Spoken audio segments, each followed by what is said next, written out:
What's up, everybody? Welcome back to another episode of A Thinking Man's Podcast. I'm your host. My name is Joseph PIRCHER. With me, as always, Tommy Styles. And today we are joined by Ifbb Pro, Cory Hageman. Cory is a contest prep coach and a nursing student as well. Cory, thank you for taking time to join the show. How are you? Good. Thank you guys for having me. We were just saying this is long overdue. Been trying to make Long this overdue. happen. Yeah, Yeah. long overdue. Um, and so we're super excited for this. We put up kind of a group question box, you did, and got bombarded with questions. You're in high demand. So we're just going to go right to it. We're going to go right to the people. So a good one, I think, to kick it off is so you got asked, what blood work should females get done and best time to do it? Yeah. So, I mean, specifically with our demographic, we want to look at whether or not they're having that ovulatory cycle. And typically, most people don't have that super consistent menstruation. They're not having a period the same days every single month. So, what I tell people is like 7 days before you're supposed to get your period, which I'm hearing myself. I'm like, we're starting this off just immediately going for ovulation, which is great. I'm sure listeners will love it. 7 days before you get your next cycle. Now, for individuals who aren't getting that cycle, I would love to give a concrete answer and say, yeah, like here's a accurate time frame, but we really are guessing at that point because there's not a target that we're really even aiming for because there's no way to know when ovulation would be. But you want to look at testosterone, obviously. You want to look at estradiol, progesterone, so your hormone panel, and you you really should be careful depending on who you're getting it done through because I know a lot of people, I mean, they'll just go to their primary care, they'll go to their provider and be like, hey, I want to take a look at my hormones. When should what should we look at? Can you order this? And there's really no clarification around what's being ordered. And then it's like, okay, they get their labs back, send them to me, send them to you guys. And you realize, okay, we got maybe one of those main three players. So it's like, having an idea going into it and telling your doctor, this is exactly what I need. Like, I need you to order these labs.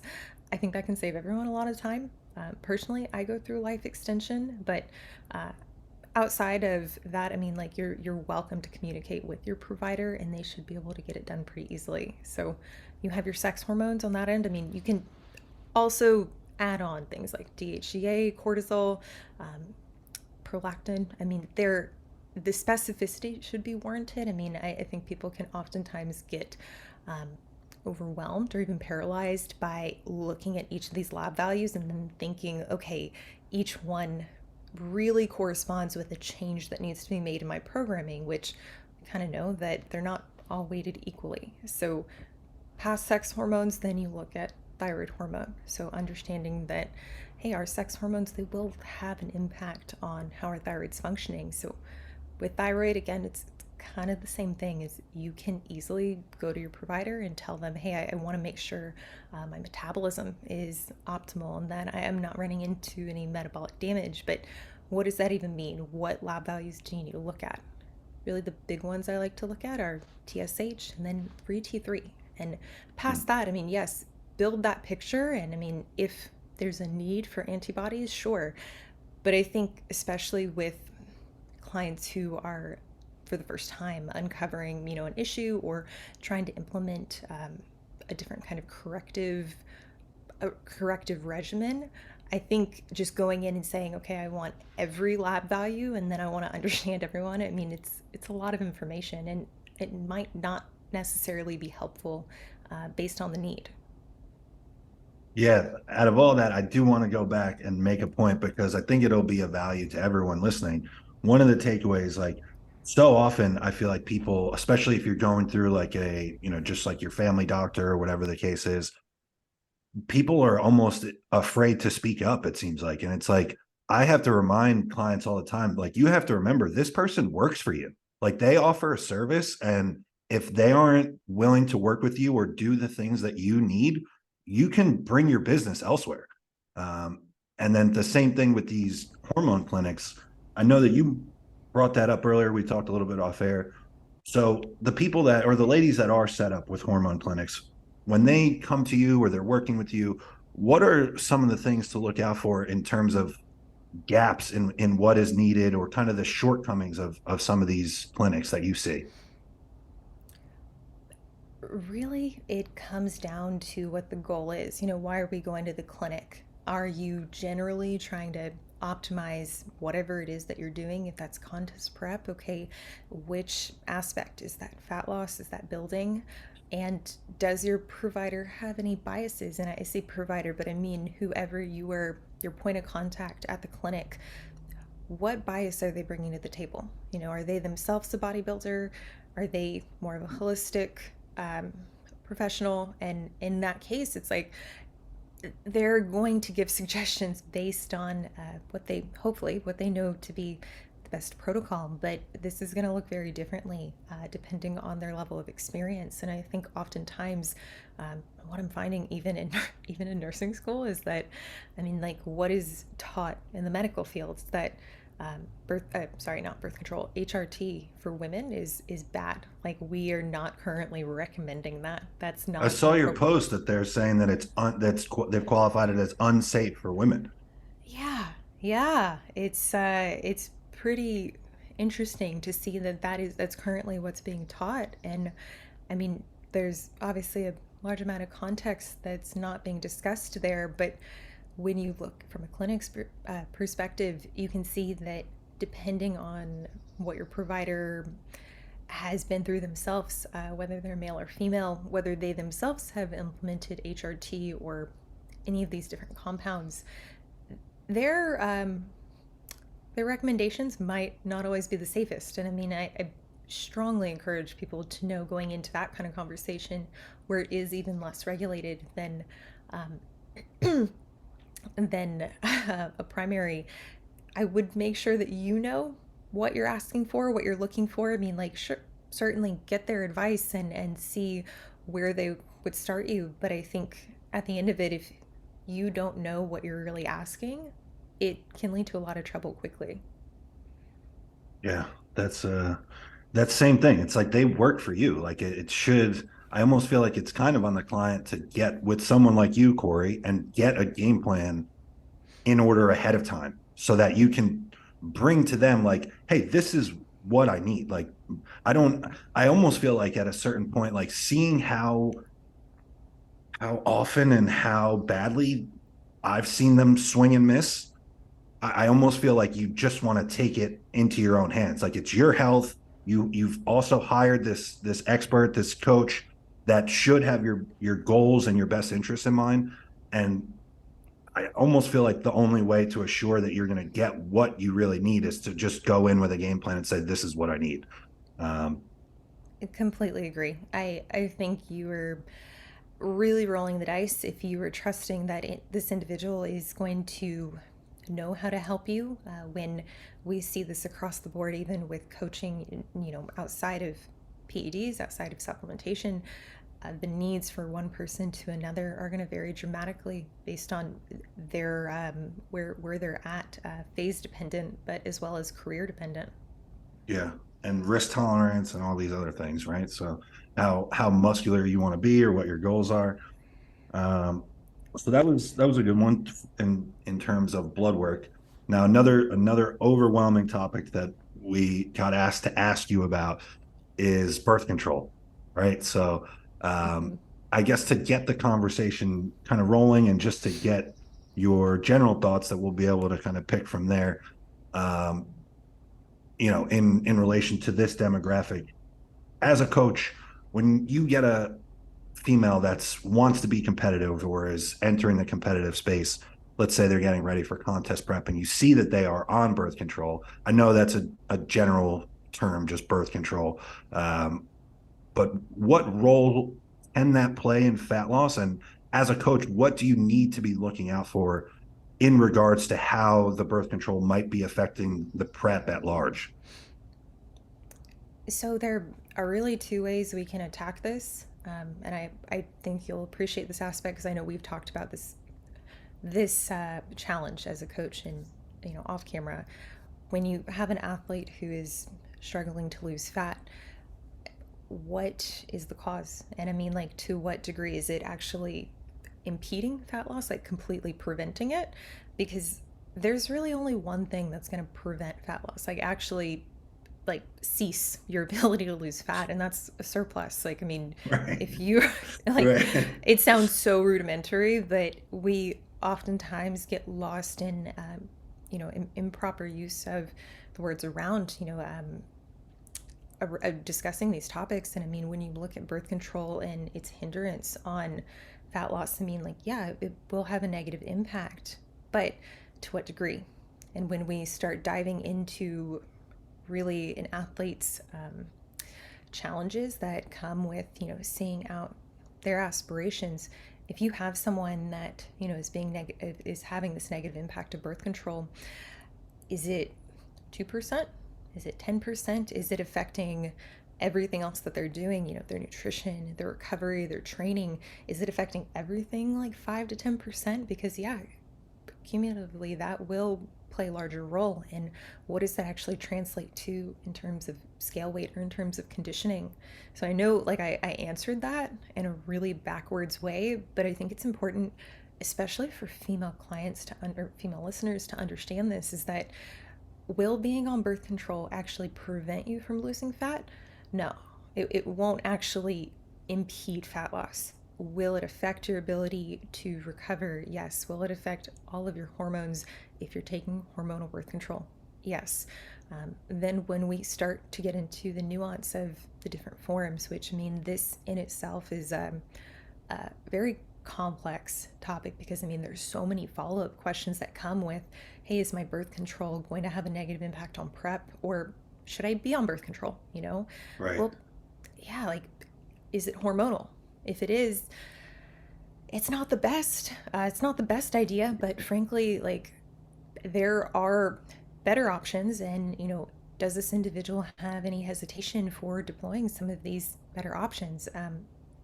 You look at non-hormonal forms, so you've got the copper IUD, and really past that, I don't consider like abstinence or condoms. I don't consider those like applicable. I guess like options that many people would really consider in this Right. case in our demographic. So you look at the combination pill, depot shot, the Mirena, the hormonal IUD, and you start to look at individually what is happening to the body and to what degree is it moving the needle in terms of taking away from your ability to see out contest prep or your ability to lose fat. Well, it's exogenous hormones. I mean, you're going to have an impact. It's going to have suppressive effects on your ability to produce these hormones naturally. So you look at a combination pill. Actually, I should probably start with, you look at like progesterone or progestin. So progestin only pill. Well, it's going to have suppressive effects across all of those three big ones that I mentioned: your test, estradiol, progesterone. So you have that negative immediately, yet you also have drawbacks just in the fact that now you are not having the production of any of those. So now you're in this suboptimal state. Well, if you consider, okay, what is the goal of birth control? The goal is to prevent pregnancy. So if the goal is just to prevent pregnancy, how do you do that? How do you achieve that goal in a way that doesn't take away so heavily from your bodybuilding aspirations? I would lean towards an option that isn't so detrimental. And I mean, the big complaint that I see with the IUD, the non-hormonal one, is that, yeah, it increases your menstrual cycle. You have a heavier day, which I don't know if listeners knew that was going to be something that we covered so heavily this episode, but it is something that female clients, I mean, they want to know, because it is often prescribed whenever they are seeking methods of contraceptives. And I think when it comes down to it, you really have to ask, what are you willing to give up? Are you willing to give up downregulated hormones, and are you able or willing to do anything to correct them, even with a combination pill in place? Or are you willing to consider a potentially better form of birth control? And I think really when it comes down to it, that has to be a decision the athlete makes. I mean, we can guide them and we can explain that being in these suboptimal states. It's not healthy, even outside of the sport. But that's not what they're asking. They're asking, how is this going to play a role in fat loss? Well, it's not going to help you lose body fat. It's actually going to make it a little bit harder. It's going to decrease your ability to get adequate REM sleep. It's going to decrease your Mm. recovery. Going to have, it's going to increase your SHBG, which in turn is going to make that free test way of circulating less available. So if you're not someone who's on HRT, or you have no kind of, you don't have any kind of support of testosterone, you're likely going to see that downregulated. And then you put that person who's taking, put that person who's in a suboptimal state hormonally, you now put them in a contest prep, and what do we see? Exponentially, that's only going to get worse with time. So I I don't personally, I don't recommend someone be on the pill if they're Mm. trying to pursue bodybuilding at the highest level. When I take a step back and think, okay, this is an amateur competitor or a first time competitor who maybe they're just getting their feet wet. Maybe Right. they don't even know if they can hack the diet or they even like the sport. Right. Am I going to tell them to come off of it if they're very married to the idea that that's the best route for them? No, ultimately it is their decision, and if they want to seek someone who is truly an expert in this field, it probably shouldn't be a contest prep coach. I mean, relative to what we're doing, I can say it's going to have negative impacts, but it depends. Is this person really resilient? Did they need every advantage they can get? Because even in that regard, if someone needs to be in this like hyper optimized state, like everything has to be perfect for them to just compete at a regional level, to not even do that well or not even look their best.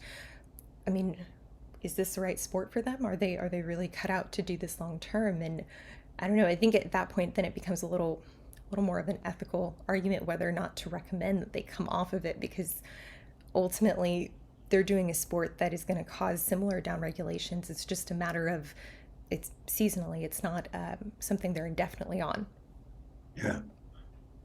With That's okay. kind of jumping around on the same topic with, because I get a lot of cases where I get a woman who's either recently or semi-recently just cold turkey come off birth control, or their physician pulled them off, and now there was no blood work done, no hormones checked, so they're kind of just like they're off birth control, which is cool, but now they're back at square one because maybe their hormonal profile is a mess because they were on it for years. How do you go about handling a situation like that? Is it blood work, hormones, and then address, maybe testosterone's completely tanked and they need to go on HRT because they were on birth control for a decade? Yeah, I mean, I would want to first look at where are they now, So, I mean, I always start with blood work. That's going to at least give us a baseline. But, Mm-hmm. I mean, lab work in itself, it can be helpful, but then you also want to look at the symptoms the client's presenting with, because some people, even when they're technically within range, they're still going to have a whole slew of symptoms that make it to where they don't realize, oh, hey, this is having an impact on every other aspect of my bodybuilding career. And then when you mentioned earlier, like being on progestin, how it has this kind of effect on the three main hormones that you mentioned. Let's say you are in this situation where a client comes to you, she's steadfast, she wants to remain on the hormonal birth control, but she wants to prep. She's not sure if she's going to take this to the highest level, like you said, kind of that scenario outlined. Is the only way then to help manage the effect that it does have negatively on the other three hormones? Is it just immediately like, hey, then we need to consider HRT at that point? Because then I also wonder, because I'm just completely uneducated on this, so just excuse my ignorance on this, but because then I'm thinking about, so now we're on hormonal birth control, then it seems like a HRT route would make sense to try to kind of help manage the other three.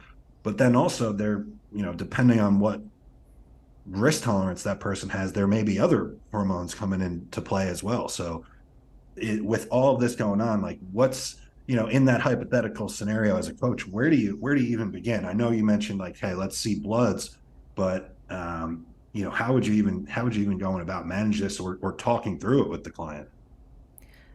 Yeah, so I think I think for one, having that HRT in place, depending on what kind of hormonal birth control, specifically like the combination pill, Mm, even within that there are several generations. So I mean, each generation it's been modified in a way to uh, support different interactions with the androgen receptor. So the first right. generation, it's actually there's a ton of carryover with this, and then my mental health class because there are generations Mm, to antipsychotics, and they're all optimized in a way to reduce the side effects that come, hopefully improve those side effects. So I find it really interesting that with birth control it's almost similar. Like you have this first generation that I think it's first or second generation that has like a moderate to moderate high effect on the androgen receptor, and I mean, this is something. It's like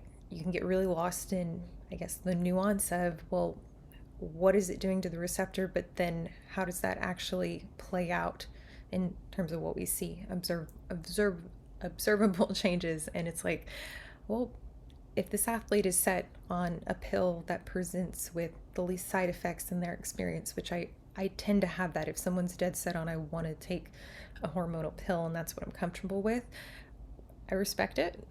But yes, having some kind of HRT in place to at least facilitate stable levels, whether that be an HRT, like truly, sorry, a TRT, where it's injectable test, or going a route, DHEA or boron. I mean, it's on the table, but at that point I really have to ask, like, okay, what is the reason behind this, and is this athlete showcasing in other ways that they're doing everything they can, yet this is the one area that's being hindered, their hormones, because even if it's just that one area, it's going to impact uh, all aspects of getting to stage, your training, your recovery, even blood glucose management. So mm, I've I've had clients that are insistent. They're like, "This is what I'm comfortable with. This is what me and my partner want to do," and I yeah. think it's our responsibility to respect it, because it's not right to just simply demonize it altogether. Which I know I sound like such a hater. Just some of the information I put out is like, don't do this and don't do this. It's like, okay, geez, like what can I do? Right. But I really just want to put out the information so people know what they're doing, because I think that's where all three of us see pitfalls in a client's education around this. Is they're on something for sometimes several years and they have no idea why. They don't know its role on a daily basis. They don't understand its purpose. It's just part of their supplement stack, treated the same way as everything else. Um, Now, I will say with the hormonal birth control, so for both of you guys, if you're not familiar, because I'm not as familiar with this, just because I didn't go through a slew of different birth controls growing up, but I know listeners, some will have, some won't. There's typically a week where you're taking a sugar pill. You're taking a pill that has Right. nothing in it. Yeah. Well, if you're taking exogenous hormones and you have this week where you're, let's just say, off cycle, Right. what's really the purpose there? Like you didn't have enough of this exogenous hormone to restore your production, and now you're pulling it. So I mean, like, you're gonna have this slight trough, but even then you're really gonna see that manifest as crappy symptoms. So I mean, that might be Right. acne, that might be heavy fatigue, that might, I guess, dysregulations in mood. And it's something that if someone is insistent, that's what they want to do, I would talk to their provider about being on a form that doesn't include that type of phase where you have that single week where you're off. You just explained that, and I'm sitting here listening and thinking to myself, like, I'm personally just trying to make it relatable. Like, I'm mid-cycle right now. If just once every 4 weeks I just decided I'm not going to take any of my drugs, I would be a fucking maniac. I would be insane. And my skin would be terrible. I'm sure my appetite would be a wreck. So I cannot even imagine from a clinical perspective, like being that you have both, like, the bodybuilding hands-on experience, but then also you're a full-time nursing student. what was the idea behind that? Just to solidify the habit of taking something every day? Adherence, compliance, medication compliance across m- most medications. I mean, that's one of the bigger barriers in the Yeah. outpatient setting. Yeah, you have tasked this individual with remembering to take this every day, which I know can be hard, but at the same time, it's like you don't want to give them any more reason not to take it. And I should Right. be clear, like that's the extent to which I understand it. There Yeah. are people way smarter than me that are probably listening, but they're like, nope, here's Oh, the I doubt actual it. I reason. doubt it. If you knew this group that listens to this show, I seriously doubt it. Yeah. The I motley crew.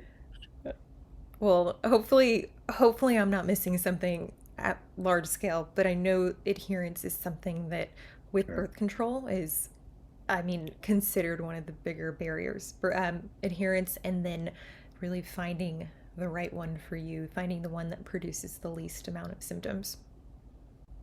And so in regards to the pill then, or I guess the different options, I don't mean to just keep badgering you about this, but I just don't see anyone else that puts out good information about this in our demographic. Um, what about now? There's like the option where you could, I know that ladies can get a shot like once every 3 months. Does that, it seems like on paper at least, and me having zero knowledge about it, it seems like on paper at least, one, it would help that adherence and the up and down hormonal shift of being on the pill. How, in your experience, does that compare? Do you have the same type of general feelings about it? So this is one I want to be clear for listeners. Here's the extent of my understanding, but there's probably more someone should look into to fully get the picture, you know. Um, Okay. so with the depot shot, I'm understanding that it's progestin, so it's a synthetic form of the hormone progesterone. So synthetic forms of these hormones, they don't interact with the receptor the same way as a bioidentical form would, or an endogenous form would. Now with progestin, it actually also acts on the mineral corticoid receptor and the glucocorticoid receptor. In layman's terms, progestin will drive some water retention, whereas if it's synthetic versus if it's bioidentical, it, you'll actually drop off some of that water from your frame.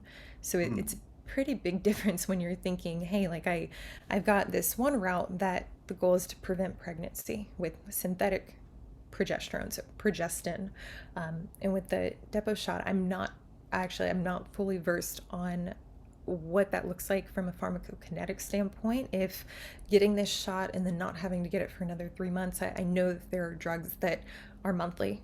So the half life on that must be very long. And in that Right. case, it's like, well, what do we know? If that's the right frame of thinking, I would want to understand, okay, what are the drawbacks of having such a high peak, Right. and what does that present like from a symptom standpoint?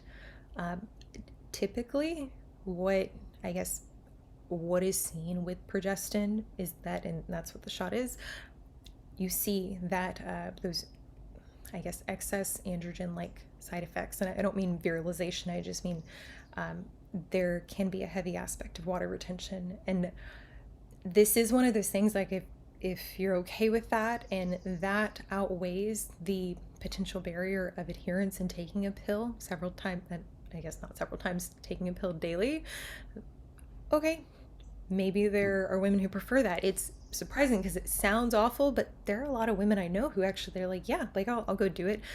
But I think it comes from a place of not realizing, oh, it's going to come with these side effects, which they vary person to person. But um, when you really dig into what's the goal, it's to prevent pregnancy. Okay, isn't there a better way to do that though? Like we have other options. So why would you take on these side effects when you don't necessarily have to? So Right. um, alternatively, when you hear someone talk about progesterone in the form of, I think it's prometrium, I'm butchering the name, but bioidentical progesterone for the purpose of HRT. The doses are different from the depot shot versus HRT type progesterone. Now, from there, yeah, you might have you might experience side effects, but the goals are completely different. They're not one and the same. But I think oftentimes in the wrong setting, clients will hear that and think, "Oh, I already take progesterone. It's in my pill that I have for birth control." Yeah. Did I explain that real shit? I don't like how I'm explaining it. It feels It like makes just sense to me. Tommy. I'm a What do you knucklehead. think? No, it's online. I think the right minds will be able to grasp it. It's a tricky topic to talk about because you have ethical things. I kind of want to dive into say we have a competitor coming off of a competition season, lost their cycle. Same thing for someone. It could be applied to getting pulled off birth control. They have an irregular menstruation cycle or no cycle at all. What are some things that are like front line for you? What's your protocol for getting hormonal axis restored, getting the menstruation cycle restored, getting this competitor and or other individual back to homeostasis to then not only be hormonally efficient, but be in a place to where they can transition into an off season and out of the competition phase? That's a great question. Good question. Yeah. Yeah, I like you lay that out so well. The first thing is identify the stressors. So both of you guys see this with individuals. Some people can do this sport and they have a very good ability to handle the stress that comes with the tail end of prep. And I wouldn't even say it's a negative if someone can't. I firmly believe it's a skill that you develop with time and experience. But those athletes that do have a much harder time in post-show, it's observable in everything that they do. I think the first step is identifying, how do we drop off the most fatigue? And then when I say fatigue, I don't even necessarily mean like from training or cardio. I mean, maybe it is either of those. But if it's the diet, if that person had so much dietary fatigue accumulating towards the end, and you can tell like that was a major point for them, that it really was digging them in a deeper hole. Well, can we modify the setting that they're in as needed? And what's going to move the needle the most? If it's cardio, if you have someone who is working shifts, for instance, and they are very strapped on time generally, these are all things that we're going to do. Like we're going to get to doing. But when we're talking about that first week or even the first couple of weeks, it's, we're trying to triage something based on what's causing the most damage. And then when you move past that, okay, what is the second thing? If the person is finding that, even when cardio is brought down and food is raised, okay, maybe they're having a free meal, regularly, let's just say that. What kind of state are they in internally? So, do we expect hormones to restore in that first month? No, not really. It's not a fun conversation. People are like, when can I expect my thyroid? Like, when should I, if it's going to be 6 weeks probably, if you're super resilient. Like if you're and you're doing like everything on your end to make that possible, you're going to work for it to be better around the 6 week mark. At least that's been my experience for So that's almost best case scenario then, you're saying? Yeah, that's like statistically like not Yeah. going to be a lot of people. Yeah. What do you guys think? We need to give this is the harsh answer, honestly, because people need to hear it that way so they can make the best decisions possible for themselves. Because I think there's this expectation that prep's over, I stopped the drugs, everything's back to normal the Monday after the show. And it's like, no, it's almost like now the next prep starts to get everything back to normal. And that may take months in cases I've seen. It depends on how long there's so many individual factors, but it's not just as a simple fact of do your show and on Monday life goes back to normal. Like it's almost like you've reached the top of a mountain by getting to show day and now you have another mountain to start climbing. Yeah, no, I completely agree. And yeah, like we can look at supplements that will help you manage stress, but I think you're much better off really being honest about what is causing that stress. Is it, I mean, gosh, we could dive into like the training aspect of it. Like, oh, are you trying to feel better about how you look because you're putting on too much body fat very quickly? So now you're upping your training and you're not taking your rest day because you're Right. compensating. And now it's this whole cycle of, okay, well, I want to have a social life too. So I'm going to go out and I'm going to drink and I'm going to eat a bunch of inflammatory foods, which like I love inflammatory foods. They're my favorite. Like, but you can't just go crazy. Like you're already in that hypersensitive state. So it's like you you can easily continue to dig that hole in different ways without even realizing it. And I try to prepare clients to almost think about it like, hey, like our goal these first 2 weeks in training is to not get injured, because you will injure yourself if you train the way you probably want to train.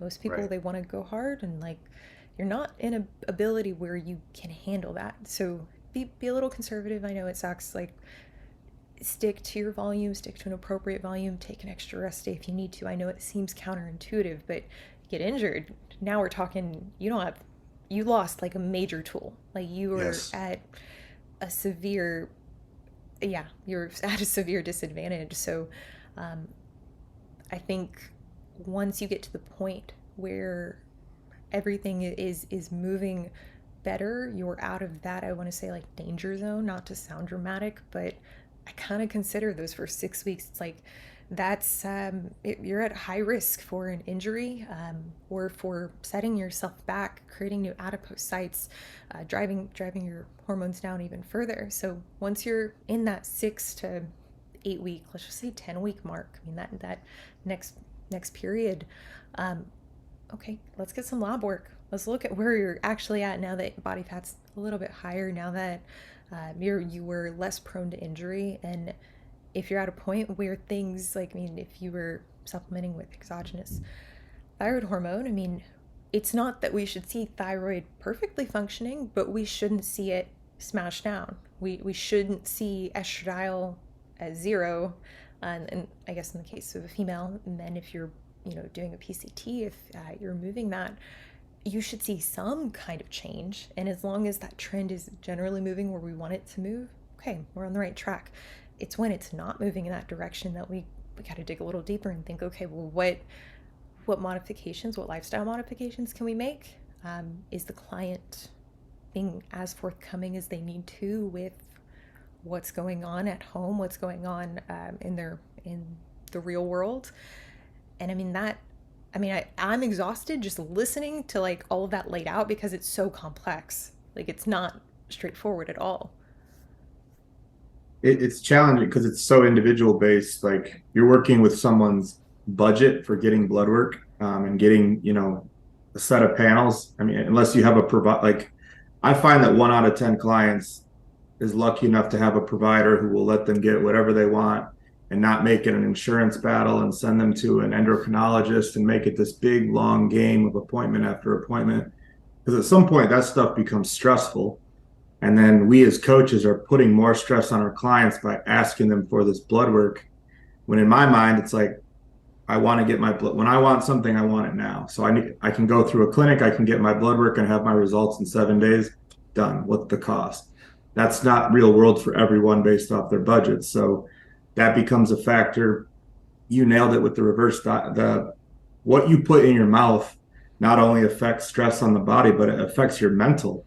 So if Yes. you're doing yourself a disservice by eating inflammatory foods because they're gratifying in the moment, but they're making you more and more depressed as the weeks go on, you're almost self-sabotaging yourself coming out of prep. And I'm someone who's very, very strong. I handle stress very well. And even for me, when I'm done with a show, if I don't talk myself out of it, I can just eat for 4 hours straight without any regard for calories and portions and meals.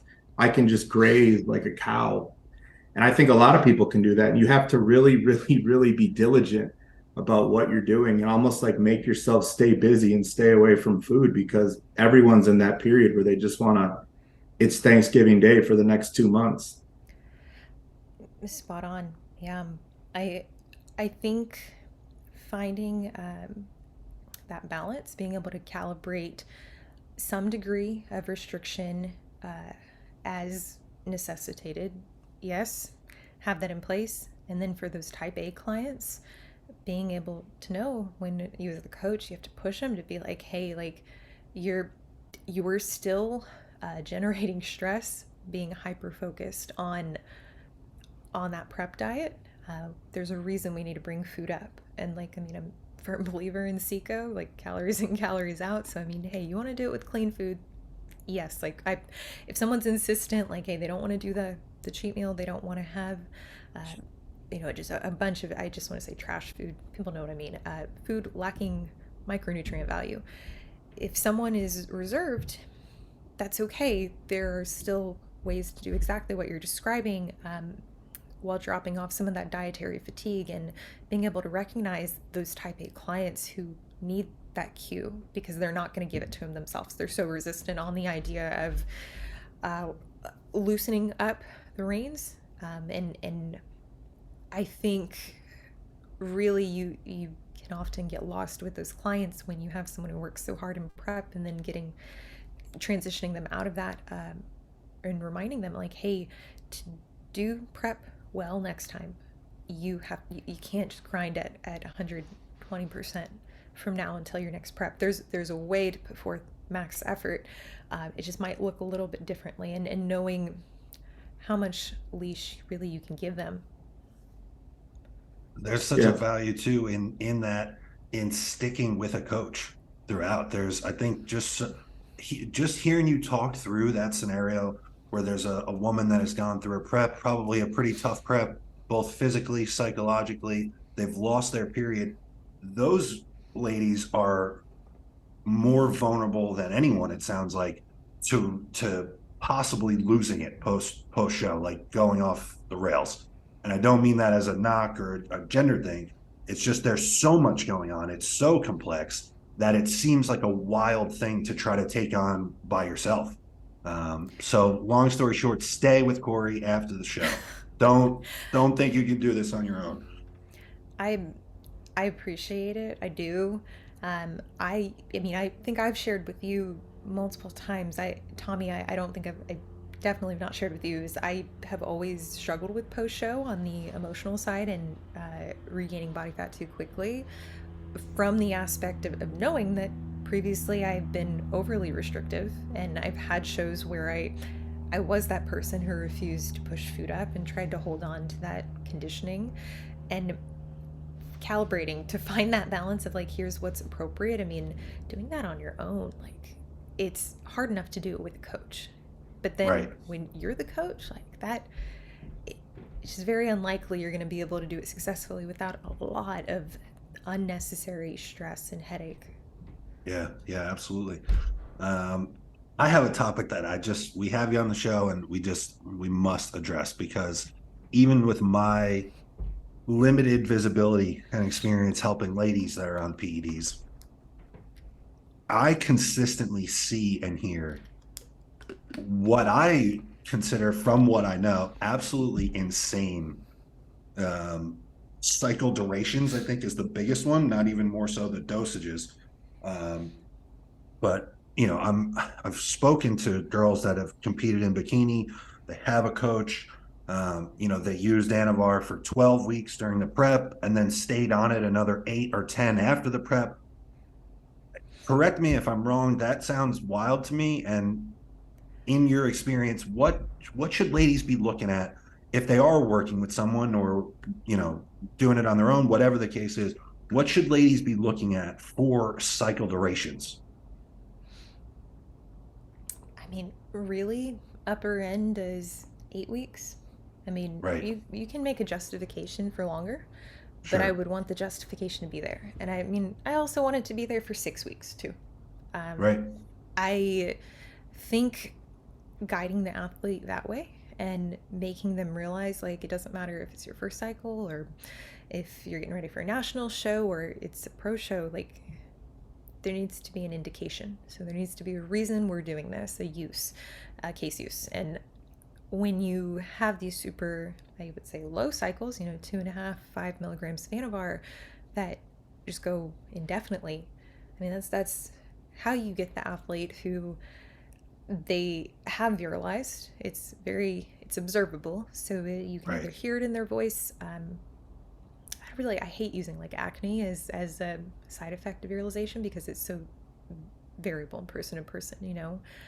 But when you start to see those side effects, and you have this person who, for 6 months, they've been at this low dose Anavar, they themselves might not even recognize those Right. signs. So when you get with the coach, when you get to that point where you're having those conversations around phases and use and your comfortability, your risk acceptance, it's like if a coach is putting you on this and just saying we're going to run it through the rest of your season and you can do the math, but your season is 6 months long or potentially 6 months long, you should always like have a definitive cutoff date. And I think that's just good checks and balances like between you and your coach. So then, hey, okay, this is when I'm going to stop this. Cool. This, I just want to make sure we're on the same page. Like it's not going past this because it doesn't really matter at that point. It's total duration over time. And um, Right. individuals who already have been exposed to androgens, maybe they've had things in place that shouldn't have been in place or at doses that were inappropriate. It's like, how long is your bodybuilding career? Okay, you want to do this another 10 years? You want to make it to the Olympia? Okay, factoring that in at the pro level, you're probably going to use more than you're using now. So you want to start off for your regional show doing 16 weeks of Anavar? Like, dude, like, this is a sex change. We're just at the beginning part of it. Like, that's what's happening the Right. next 10 years. Right. You got to crawl before you walk. Yeah, and I hear this again. My limited experience again is not. I'm not talking to the ladies in the top 10 at the Olympia, even for bikini. I'm talking to, local girls that, no disrespect, but it's like you're fourth at a local show. Like that, I think that needs to be considered when we're talking about what the risk tolerance is. Like you need to have I think, a realistic understanding of where you are in the grand scheme of things before you just decide that your risk tolerance is at 10. Like there needs to be some type of balancing act. Like, okay, this is where I am, and this is really how far up the mountain I still have yet to go. And I've already turned over this ace card of an excessively long cycle. Like, if you're not where you want to be after that or at that point, like, I don't want to discourage anyone from chasing their goals, but it just seems like you would need to be a little bit more realistic and have a more honest discussion with the person that you hired a coach and they're manipulating the hormones within your body. Like there needs to be some open dialogue here as to what the big picture really looks like. But that's just me. That's my soapbox. I don't know. I think it's important to not undersell these side effects because it's really easy to tell your athlete like, yeah, at the dose that we're at, you shouldn't experience side effects. And that is my response when I'm laying this out because I know globally, like, I mean, what we're doing is not pushing up into super physiological levels when we're talking TRT, and then even on the I guess sports performance side, it's still, this is within reason based on what you've explained. Here are the potential side effects, but at that point, I mean, I do trust that the athlete understands that those side effects, while improbable, are not completely eliminated. And I mean, I think being able to gauge a client even on like the initial consult calls I do and understand, like, is this someone who's going to respect my boundary as a coach with what I'm willing to do? Because I've globally have majority of my calls are individuals who want permission to do something that, like, I've explicitly stated like all over the internet, like I don't want to do and I don't support doing, and I'm like, what did you think was going to happen when we spoke? Yeah. Like Yeah. it so I don't really, I don't trust individuals won't have regrets, especially when it comes to this stuff, and especially when I have no control over what that final product in terms of voice looks like or sounds like. I Right. have no control over if someone is gonna take a significant drop off in their femininity, and it's something like I have to be okay with if that does happen, even within the parameters that I currently feel are reasonable for the sport. I still have to know, like, hey, I'm participating in this, I'm enabling them, and I have a responsibility to know that this person still might regret it.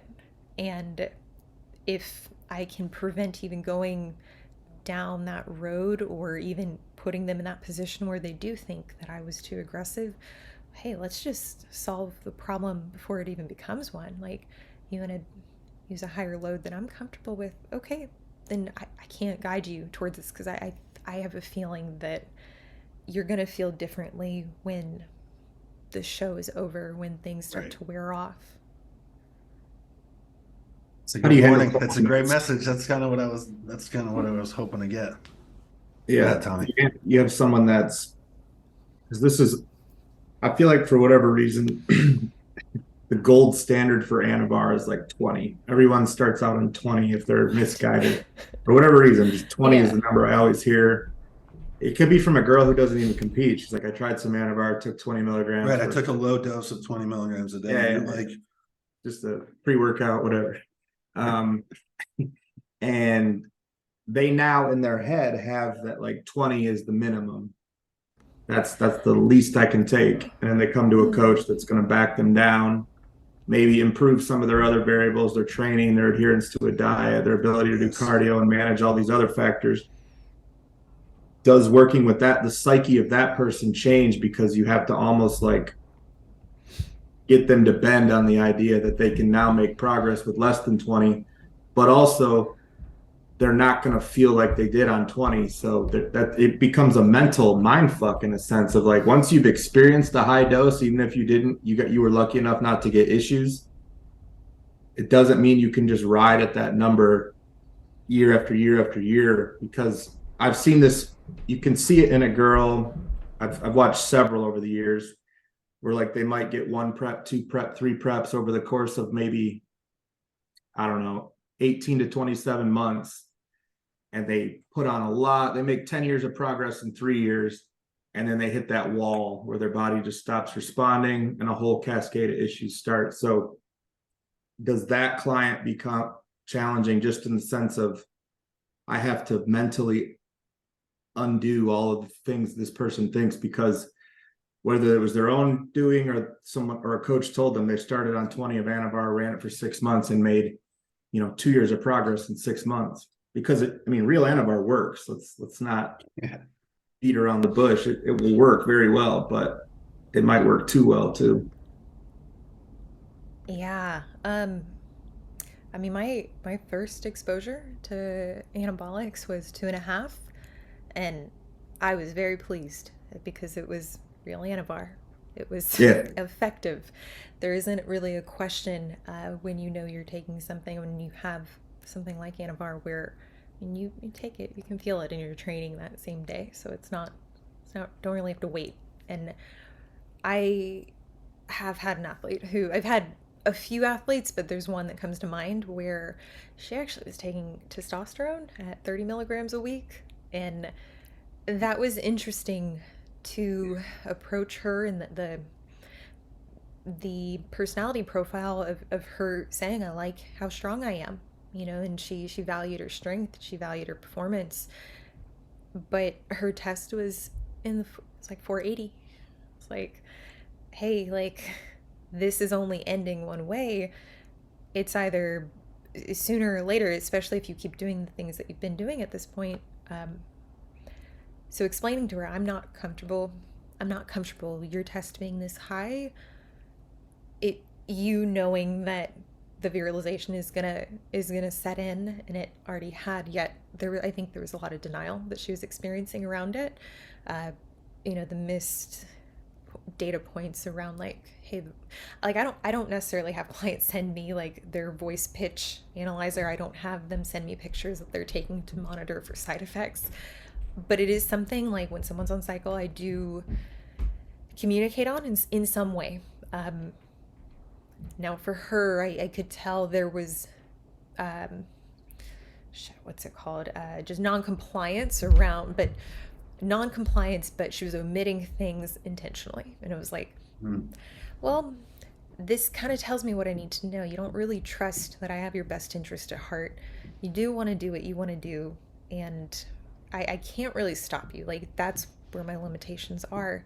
If you want to do this, like, I respect it. I'm not going to keep berating you on why I think it's a poor idea, but I can't work. I can't work with you. I can't work with you having this in place. And I'm sure you can see that. Like, that was uh, more of a complex issue, even around coachability. But in the instance where a client has been at 20 milligrams, because you're totally right. Like, I hear that a lot of people, I mean, that's just start there. That's, their first show, first cycle. And it's like, how? Like, how did you, who told you this? Like, um, and for them, I'm, I mean, I just try to explain, like, hey, things will change. And prior to that conversation, I mean, ask about prior use. And before we go into here's why I think you should go to a lower dose, we should start off a little more conservative. I mean, I do pose the question, hey, what's important to you about your femininity? Is it your voice? Is it still appearing feminine within a sport that does promote, even at the bikini level, it's still a very masculine look. Like, I mean, it's very lean and very muscular, even in bikini. And it's like, okay, you want to achieve this, but you want to preserve things about you that make you still feel like a woman. You aren't looking to become a man, right? I mean, that's needs to be laid out clear. I'm all for keeping women if they want to be, but if that's laid out from the beginning, it's really hard for them to argue that they're not interested in taking approaches that support that. And for the individuals that are like, okay, you know what, I want to start a little bit higher than maybe what I suggest. I mean, there could be some degree of bargaining that happens, but only to a certain extent. In the literal case, because I know I'm being kind of elusive and vague and like walking around that, but in the literal case of 20 milligrams, someone comes to me and says, that's what I want to take. And I'm like, too high. I think we can squeeze out more progress other ways. I mean, for one, I'll prove to them, I'll be like, hey, give me 2 weeks. And like, I can tell you, we can get more out of you from a training perspective and a dietary perspective, because so few of them are doing things largely right at scale. I mean, Mm. yeah, they're at best their nutrition's right, but then their training, you take a closer look and it's like, it's a fucking wreck. Like, it's not good. And some modifications, I mean, can result in faster responses, sure. um, there still is there still is that argument though from those clients that they're just like, this is what I have to take to feel good. And it's like, Right. okay, why did you hire me? Because Right. a lot of the women that hire me, it is for the fact they're like, I don't want to experience side effects. I want to do this safely. And then I'm like, okay, I don't think this is safe. If we can agree to disagree, but what do you want to do from here? If you're going to take 20, I can tell you in a few, I don't know, in a few months, things might look a little different. It might sound a little different. Is that something you're okay with? Luckily, I am speaking hypothetically because I haven't gotten to that point. Typically, whenever I've had these conversations, people have been pretty receptive, and I think it's because they know. I think it's because they know, like, it's coming from a place of me not wanting, like, I have their best interest at heart, and I'm not trying to put them in a position that they don't want to be in. Even if right now they don't think they're going to end up there. Well, like you said too, it's like, why did you hire me then? It's like, did you trust my expertise in this to do exactly the specific goal of keeping you feminine, keeping you healthy? But also, I think part of this too is like the runway that you have. Like, if you're on 20 now and you're not extremely impressive, well, then where the fuck are you going to go to get extremely impressive? Like, it only goes up from here. And it is tough. I think regardless of gender, it is tough to sell people on starting low and slow and all this stuff. And um, but especially with ladies, I mean, these are like male sex hormones a lot of times. So it's like this, you need to be, I think, just more precise. And especially when they have a resource like you available to them, it just doesn't make sense to me that they wouldn't kind of yield to what your recommendations are. So ladies, if The you're listening, just listen to Cory. That's the thing. If you hired her, listen to her. She's Yeah, gonna steer you down the right path. just take it with a grain of salt. At least consider it. At least Right. consider, why am I putting out this information? I'm not Right. putting it out for any other reason than it's not out there, and our ability to make mistakes as female athletes is just very narrow. So Yes. the amount of women who previously, regret their use, I think vastly outweighs women who are like, you know Mm. what? No, I started off doing things safely. Like, I think Right. that population, I'd love to get a percentage on that, to see how many women are happy with their use in the sport globally. But I tend to find it's these consult calls, these one-offs, that's when the stakes are the highest, because I mean, I have 45 minutes to figure out this person's risk tolerance, figure out what Right. they're actually trying to ask despite what they say they're asking, and then convince them. Like, I mean, in addition to explaining things mechanistically and answering their very, I would say, oriented questions, I'm still trying to convey in some way that, hey, I know you don't trust me. You have no reason to trust me. You don't know me. I'm on the internet. Like, I'm just a floating head. Right. I am not telling you this for my own ego. I'm telling you this because there's some mistakes you're not going to be able to come back from. And like, I'd rather you just save yourself the headache and the regret. Like, you don't have to do it the safest way, but don't do it the idiotic way. Don't be reckless about this. And that's a Do you think like. there's a Yeah, Tommy. because I've coached a fair amount of women.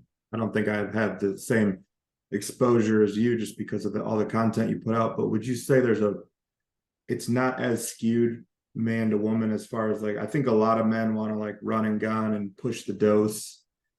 Not all men, but that's a lot of the conversations I have. Do you think it's not as skewed between genders? Where like there's a lot of women who there's some that want to do things and not get sides, but there's just as many that want to push and are kind of like, ignorance is bliss. I don't care. I want all this muscle. I want to win. Like they have that almost that killer male mentality. I think the population that I see is largely skewed towards individuals who know about PEDs and know that it's going to be required for what they want to do, but they're more conservative and hesitant to experience side effects. And they, more than anything, they don't want to do something that they can't undo. I would say it's probably like 30% where they don't understand the side effects we talk about. Like, they just, it doesn't, there's a disassociation there.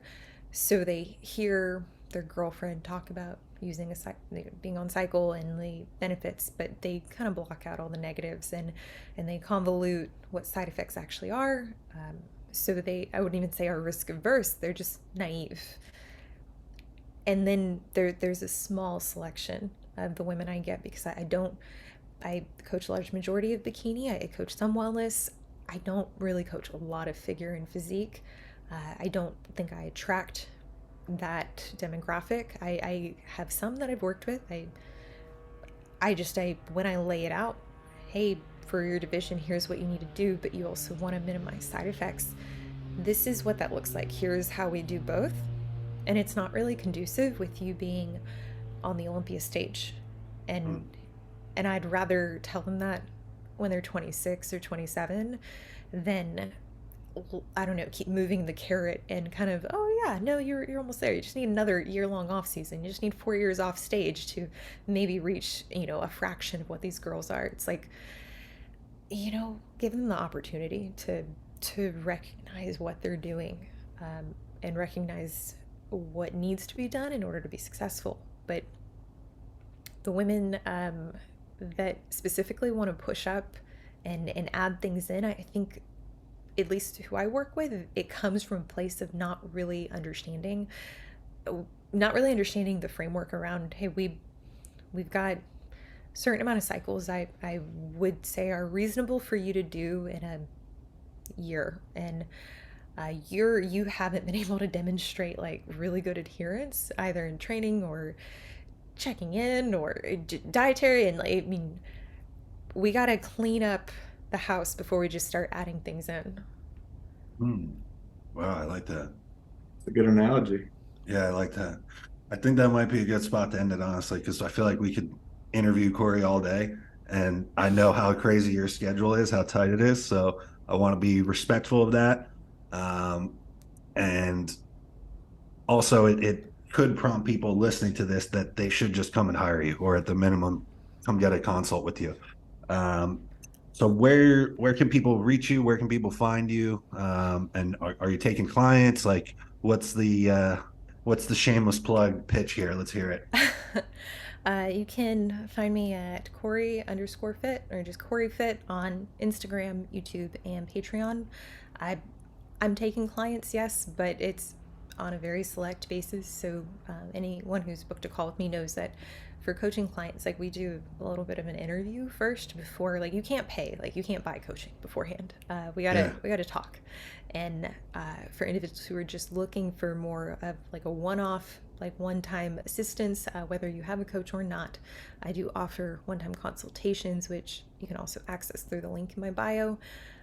But yeah, for this month, I think what I'm gonna do, just from a time management standpoint, I'm just gonna keep July, maybe July, August, September. I'm gonna keep them open for like coaching calls, consult calls, and once I hit, I don't know, maybe like 10 or 12, then I'm just gonna book off my calendar. So Mm. it's as like salesy as that sounds. It's like, ooh, I've only got this many spots left. I'm probably gonna do that just because this next term is gonna be a lot. So yeah, if you want coaching or to talk or you want some help, just go ahead and book a call with me based on your needs, and we'll go from there. Awesome, yeah. And we'll put all the links below in the below the video here on YouTube. And that's no BS. I directed someone in your direction. They asked me a question online. I said, "Hey, I think you'd be much better served getting a consult here with Cory." And that person mentioned that you're booked through the middle of July at this point. So that's no BS. So yeah, we can't thank you enough for your time. And yeah, that's everything. We'll see you guys next time.